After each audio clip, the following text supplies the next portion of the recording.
From the studios of Blackwater Media in the city of Atlanta, it is time for the Dr. William Lester Show, and I want to thank everybody for listening, and I want to thank all of those people who have become listeners and subscribers and followers of the Facebook page. So I will begin, of course, by telling everyone how they can listen to the program. You can listen to the program, uncut, full versions of every show, on the Blackwater Media channel on YouTube.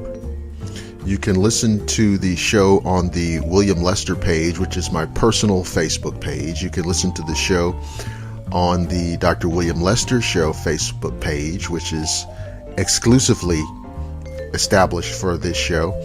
And of course, you can listen on Google+. We are deep into September. We are coming up on the fall season.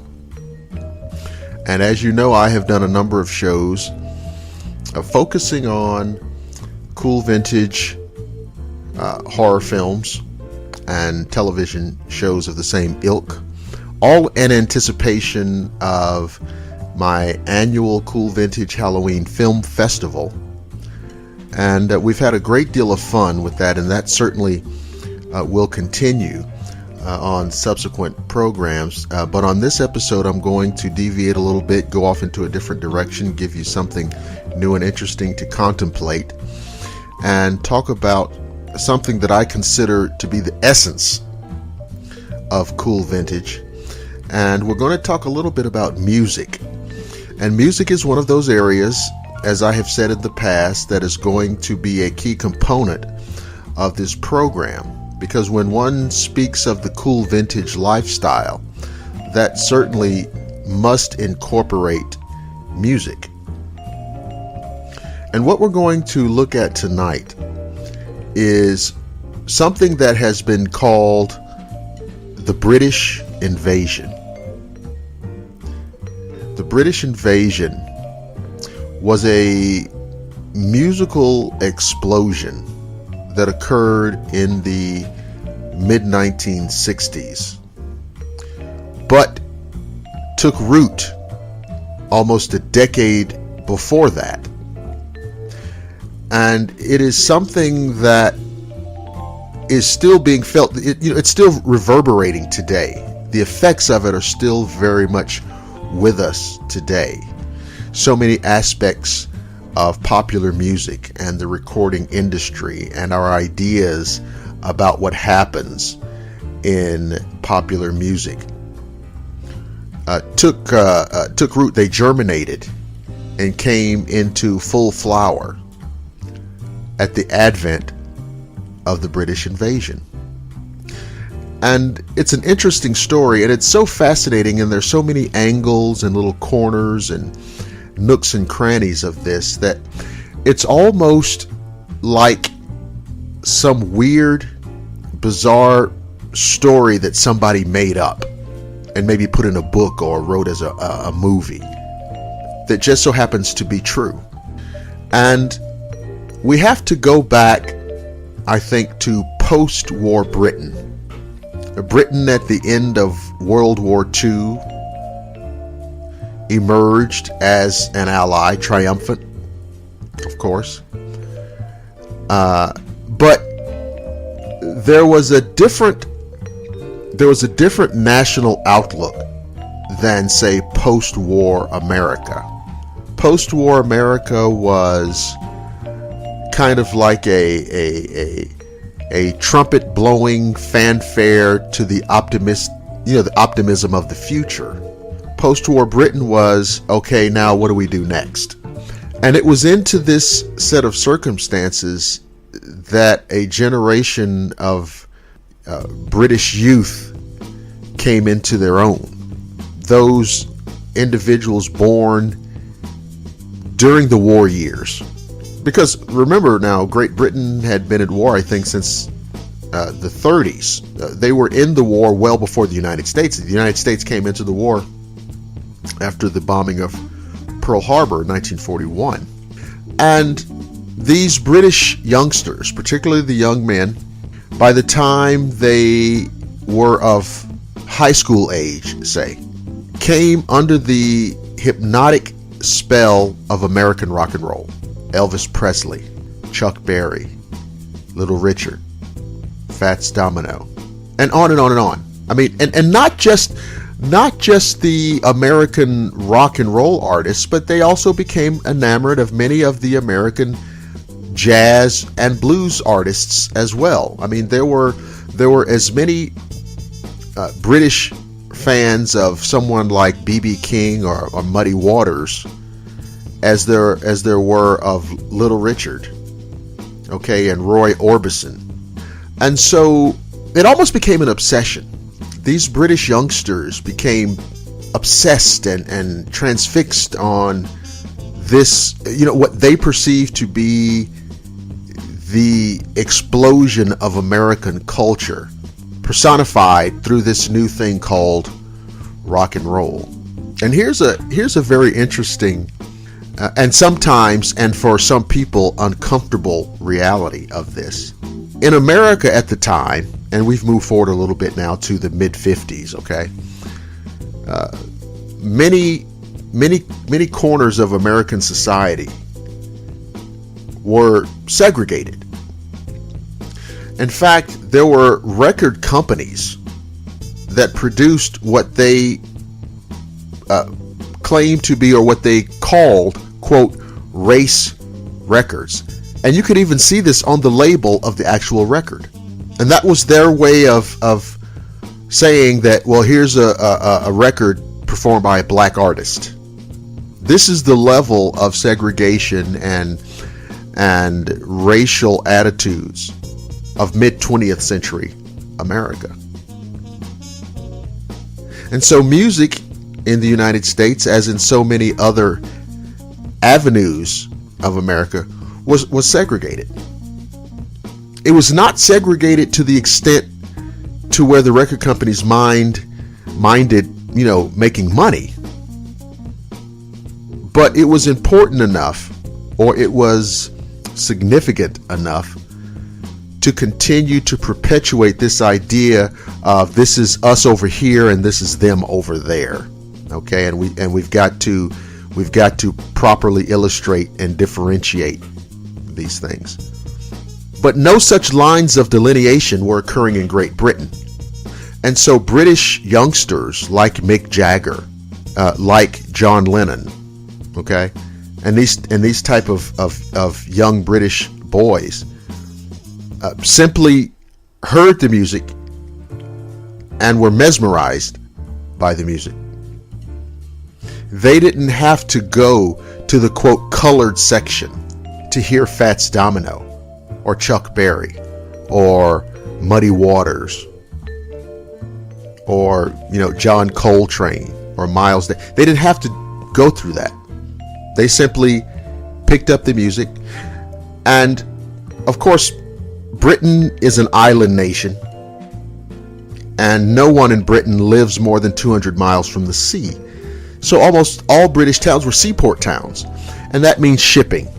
And that means these American records and other products too, but American records certainly, were being shipped in, being imported, by the British, and being purchased and listened to fervently by these British youngsters.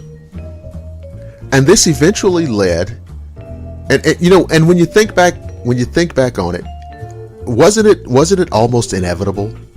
They started forming little groups, and they were buying secondhand guitars and secondhand drum kits, and they were making washtub basses, and they were playing those what do you call those things where you I think it was called a washboard, and it was like a little rhythm or percussion instrument, and they would use a kazoo, and they would make something called a cigar box fiddle. So they were actually homemade instruments. And the skiffle was kind of a British folk music, but it was all just a temporary segue into American rhythm and blues. And that's what they started playing. And they would buy these records, and they would listen to them time after time, over and over, learn the chords, learn the lyrics, and start mimicking these American artists. This was happening all over Great Britain. So, in a sense, the British teenagers of that generation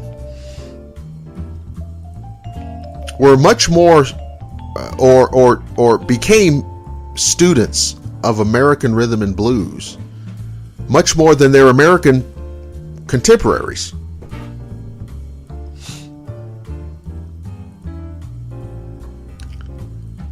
And it took a few years for this kind of thing to bear fruit. And history has shown that, this whole concept of the British invasion is an example of what we call the zeitgeist, which very simply is, a remarkable event that occurs because you have the right people in the right place at the right time, and it's an intangible phenomena. There's almost no rhyme or reason for why such things in history occur. I mean, we can point to certain elements like we're doing, but it very much qualifies as that, a zeitgeist. So, when you look at what was happening in American popular music, moving into the late 1950s, well, what's happening? Well, we have the tragic loss of Buddy Holly, Ritchie Valens, JP the Big Bopper in the plane crash. Well chronicled. We have the, I guess what some would call the religious conversion of Little Richard. And then we had the string of what I would consider to be trumped up legal charges against Chuck Berry. Elvis Presley went into the Army in 1958. And so all of the major players, or most of the major players, the iconic figures in early American rock and roll were almost instantly out of the picture. And one of the things that came and rushed in to fill this vacuum was something called the teen idol, which was something very much created by the industry, the Paul Ankas, the Fabians, and so on and so forth. And some of them, they were more or less, their talent level was all along the spectrum to not very to somewhat to okay, they're pretty good. But it was very vanilla. It was harmless, almost beatless, but it was safe. And this type of thing was, what you would see coming out of the major record companies in this time period, 1959, 1960, 61. Now, of course, yes, there were other talented individuals on the scene during those years. People like Ray Charles was establishing himself as a major force. Singers like Sam Cooke, one of the greatest vocalists of all time. Motown was established in 1959, but at that point it was nowhere near what it was going to be in just 3 or 4 years. So in England, you have these groups, these bands, and they're gigging all over the country. They're playing in coffee houses and nightclubs all over the place, and they're mastering their craft, they're getting better, and they are starting to experiment with songwriting and improvisation and all of the interesting elements of music. And so if we move to the year 1963, we see things starting to develop in a very interesting manner. One group in particular really starts asserting themselves somewhat. After having been turned down by, according to the story, almost every recording company in England, a group who called themselves the Beatles secured a record contract at EMI in London. And the Beatles, of course, came from Liverpool, England, and in those days in England, London was, of course, considered to be the musical universe, or the musical center of the British recording industry. And many recording executives in London were not all that interested in what was going on outside of London. And the Beatles changed that. And they changed that with their first single, Love Me Do, going to number 17 on the British charts. And you might be tempted to say, wow, number 17, okay, what's the big deal?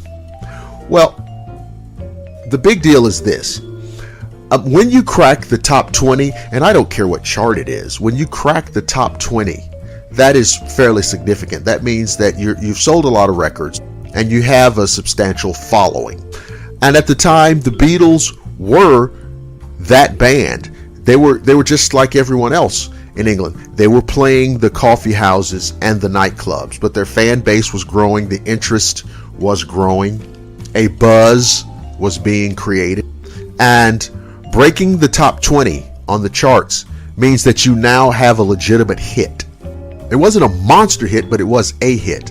And it was enough of a hit, it sold enough to encourage EMI to say, hey, let's bring these guys back in, see if we can get something else recorded and see what happens. And after a number of, kind of back and forth thing, they recorded a song called Please Please Me, which went to number 1. And now you're in a different stratosphere, because it's a lot different to have you can have a good record and you can have a hit record, but now you have a number 1 record. So aside from the fact that it means that you're good and you're popular and whatever, in a business context, what it means is that you just put a lot of money in people's pockets. And so the sphere of your influence has just quadrupled. So what happens with the Beatles? Well, okay, they've got a number 1 hit. Let's get them back in here and get an album done. And in a 10-hour session, they record what was to be their first album, also named Please Please Me. Of course, it had songs on it that are well known: Twist and Shout, Ask Me Why, Love Me Do, of course, Please Please Me, which had been a single, I Saw Her Standing There, Do You Want to Know a Secret. Of course, this album was released in March of 1963. It went number 1. It was an explosion. So even though none of these remarkable things were really known in the United States at that point, I would say that the British invasion had started in earnest. There was an inevitability about it. Of course, with hindsight, there were other bands in Liverpool who had attained some level of accomplishment as well. A group called The Searchers, a group called Jerry and the Pacemakers. And these two groups would also establish themselves respectively in the British invasion in terms of becoming known and popular and liked in the United States. So again, this first Beatles album comes out in March of '63, which is ostensibly in the first quarter of 1963.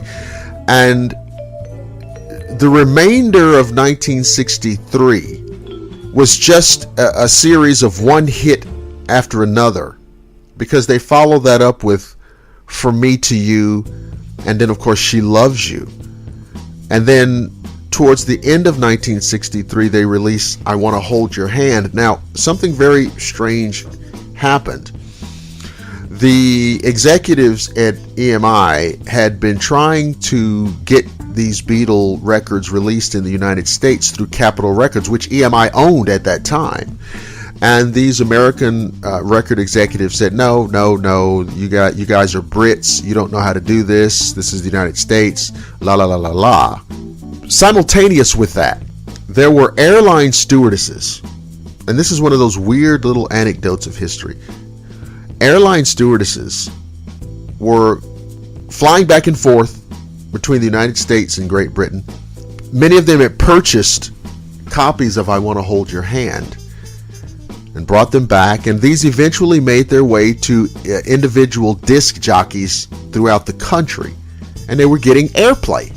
And I Want to Hold Your Hand eventually climbed its way up to number one on the American charts.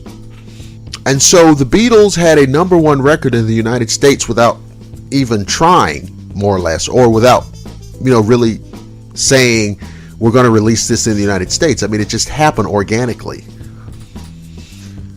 And then, of course, you can imagine what Capitol Records said. They suddenly had a change of heart. And then everybody's checkbook opened up. We're going to spend this much money on a marketing campaign, publicity, promotions, what have you. And it's well chronicled. The Beatles coming to the United States, landing at JFK Airport in February of 1964, the Ed Sullivan Show, and a series of shows in the month of February of 1964, triumphant performances, the whole thing. And again, here comes the British invasion. And so in a very short time, in the span of days and weeks, record executives are combing through the British countryside to scoop up everybody that they perceive to have some talent, some ability, some marketability. And of course, there were good bands there. A few minutes ago, we talked about Jerry and the Pacemakers, also from Liverpool, also on EMI. We talked about The Searchers, same thing. The Searchers are well known for their hit record Needles and Pins, which is a song composed by Sonny Bono. Jerry and the Pacemakers, of course, had Ferry Across the Mersey and How Do You Do It, a song, by the way, which the Beatles rejected in exchange for recording their own Please Please Me. And so you started to see the floodgates open. The British are coming, the British are coming. From all over England, from Liverpool, of course, but from Manchester and Newcastle and London, everything, Oxford. The Rolling Stones, of course, who, by the way, required a Lennon-McCartney composition to even get on the British charts, a song called I Want to Be Your Man, which, of course, is a song that was sung by Ringo Starr on record. But for Lennon and McCartney, it was very much considered a throwaway song, and they gave it to the Rolling Stones. They recorded it, and it became their first chart success. And of course, the legacy there is well established. And there were so many of these acts. We had the Hollies, who had innumerable hits. Look Through Any Window, Carrie Ann, Bus Stop, Long Cool Woman in a Black Dress. So many of these artists. Peter and Gordon. It's a very interesting story about Peter and Gordon. Gordon Waller and Peter Asher.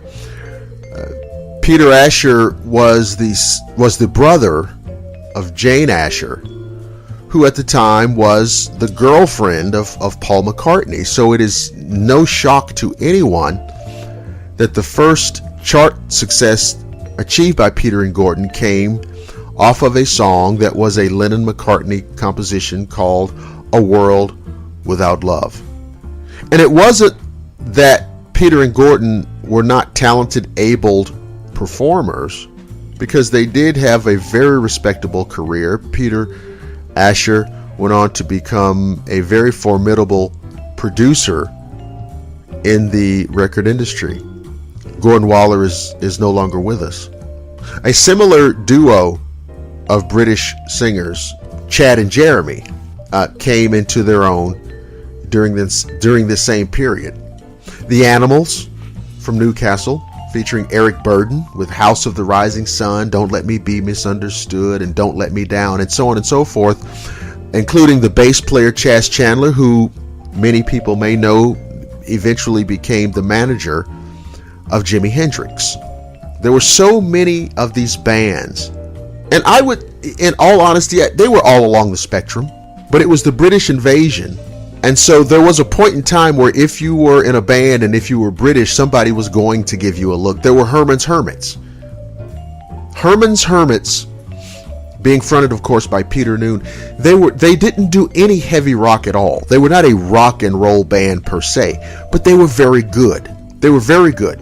Nowadays, a lot of the live footage of these bands performing back then is available now. And I would suggest you look at some. Herman's Hermits were a very good band. They had almost no edge to them. Very lightweight, very pop-oriented material, but they were very good. They were not the same, for example, as the Kinks. The Kinks, of course, had an edge to them with that power chord kind of thing, much a heavier rock and roll sound, heavier guitar, heavier bass, edgier lyrics. But they were a good band too. The Kinks were a very good band. This is one of those little things I like to kind of try to redirect people's attention on, where where the only good pop music, rock and roll music, or however you want to describe it, it has to be loud. It has to have an edge. No, the Kinks had a heavier sound. Herman's Hermits had a lighter, poppier sound. But that's not an indicator of who's better. That's just showing you this is what they do and this is what these other guys do. But if you look at the footage, like I said, and I really encourage you to do that, these were really good bands, really good musicians, really good performers, really good vocalists in many cases. Out of this same movement came the Yardbirds, which went on to have this legacy of a string of legendary guitar players, Eric Clapton and Jeff Beck and Jimmy Page, with For Your Love and Come Tomorrow and Shapes of Things and so many fantastic songs. The Zombies, a very good band of the era, very good, I feel also underrated, a tremendous band. She's Not There, Time of the Season, Tell Her No, This Will Be Our Year, I Love You, and just a number of things, a number of very good songs. What More Can I Do?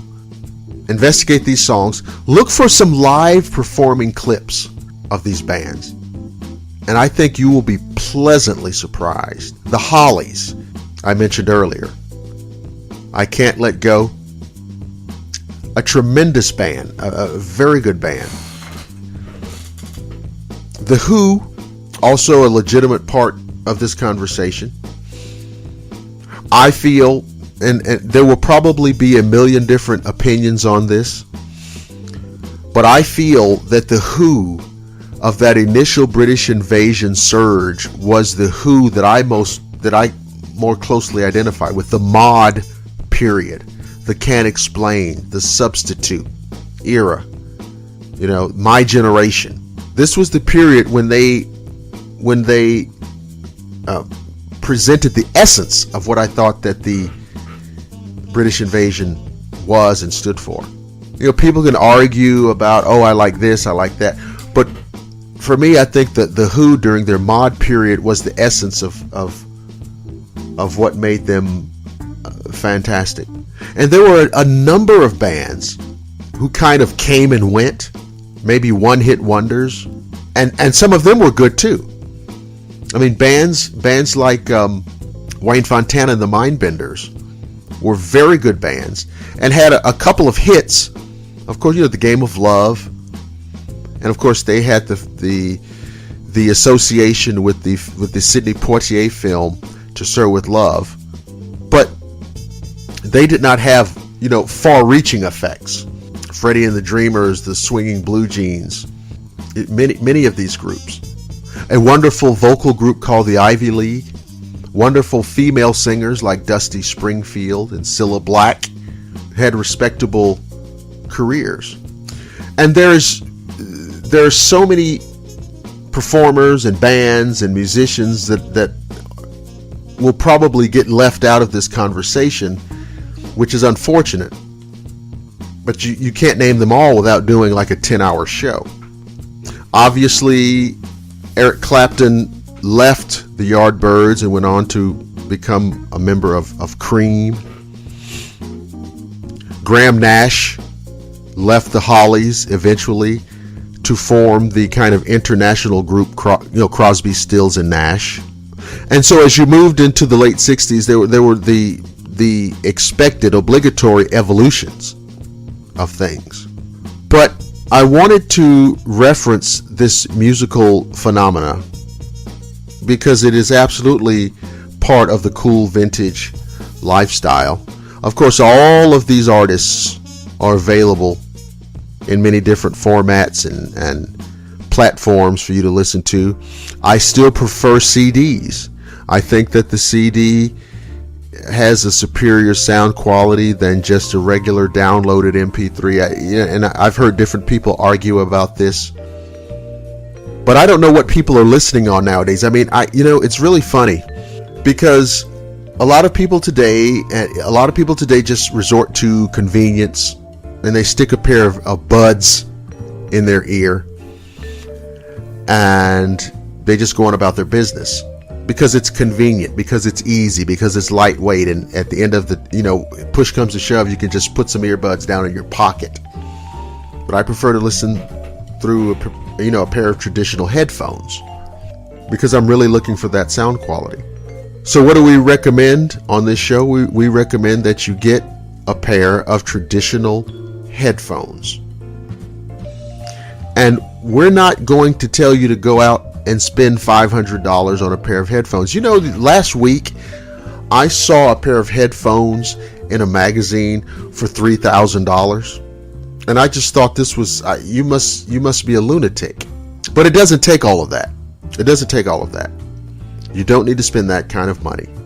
And although I know that there are people who will even take issue with what I'm about to say, but if you're willing to spend $50, you can get a very, very good pair of headphones that will give you a superior sound quality and maximize your listening enjoyment. But I definitely recommend. I can't comment on these wireless headphones because I've never used them. I've seen them. I've never spoken with anyone who used them regularly. So I can't really offer you anything with Frog. To tell you what's going on tonight, I have just acquired a tin of Frog Morton pipe tobacco, which is what I think the most aesthetically pleasing scented pipe tobacco that I've ever encountered. Extremely mellow, extremely flavorful, extremely aromatic, the most pleasant aroma pipe tobacco wise in my experience. It is available at numerous online retailers, and if you just Google Frog Morton pipe tobacco, you can find any number of retailers carrying it, and it is a winner. It absolutely gets our show's stamp of approval. And we spoke before about capturing the autumnal feel, the autumnal essence, and I paired that a little bit of Kentucky Gentleman which is a Kentucky bourbon whiskey since 1879. Another one of the wonderful options that we have talked about in the past.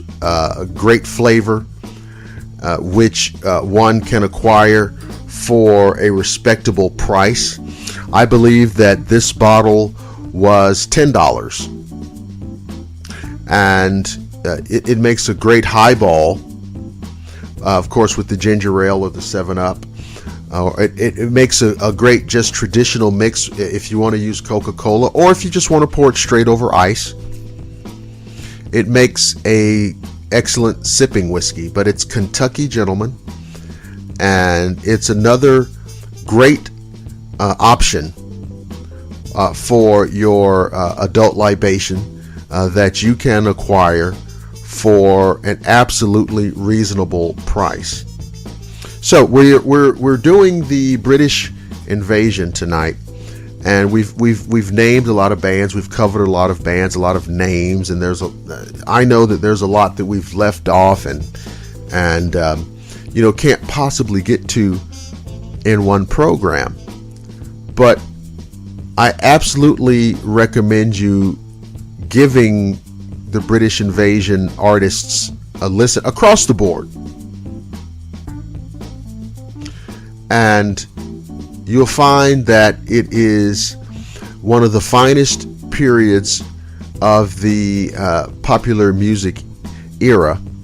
And I just thought it was absolutely worthy of bringing to an audience of discerning elite individuals who have chosen to embrace the cool vintage lifestyle.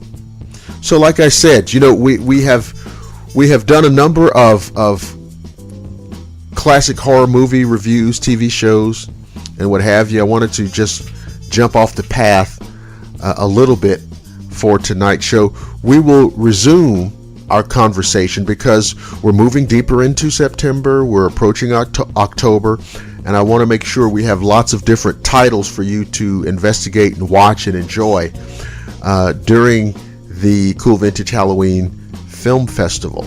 So we will stop it there. I want to thank everybody for listening to the show. You have no idea how much fun I've had doing the show with you tonight. I want to remind you can listen to the show on the Blackwater Media YouTube channel, the William Lester personal Facebook page, and the Dr. William Lester Show Facebook page. You can also listen to the show on Google+. If you don't have time to sit there at your laptop or whatever, you can go to YouTube. You can download it as an MP3 file and take it with you in the car. I mean, if you're going for a walk or going for a jog or going to the gym, or you're sitting at your desk at work, there are a number of different opportunities for you to listen to the show. I want you to continue to subscribe to our Blackwater Media YouTube channel. I really appreciate you guys who have gone up there and subscribed to it and left your comments. And it's really important for me to hear your comments because I want to be sure that I am bringing the type of issues and topics that you want to hear about. And I appreciate it nonetheless. Please continue to go to the Dr. William Lester Show Facebook page and make your presence felt there. There's lots of things posted there, elements of the cool vintage lifestyle. Make sure that you look at those and like those and comment on those if you see fit. So, again, from the city of Atlanta, Blackwater Studios, I am Dr. William Lester, and thank you for listening. It's always cool, and it's always vintage. And I will see you again next time.